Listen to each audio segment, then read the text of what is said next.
ကဲအားလုံးပဲကျွန်တော်ရေချိုးပြသွားပါပြီကျွန်တော်ဒီဟာကတော့ကျွန်တော်ဟိုအရင်ဗီဒီယိုတော့ငါရှင်းထားတဲ့ပုံလေးပါဒီကအခုကတော့ဖုံးတက်လို့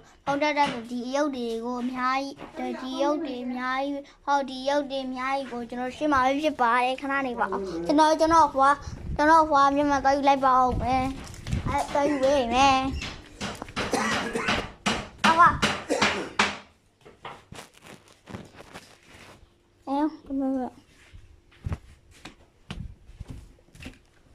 ကဲဒီဟာကတော့မရှင်းတော့ပါဘူးတရားတွေကိုစီလိုက်ကြတာအောင်ဒီကကျွန်တော်စီးနေပါပြီကျွန်တော်ဒီကားလေးကိုရှေ့ရတဲ့မုတ်ထဲမှာဒီကပေါက်တာပါ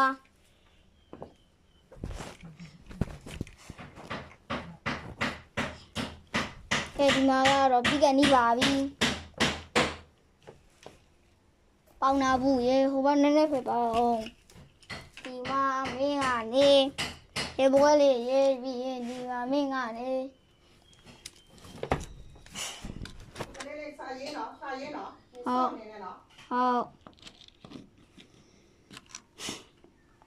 ပြီးတော့ပါရေဘိုင်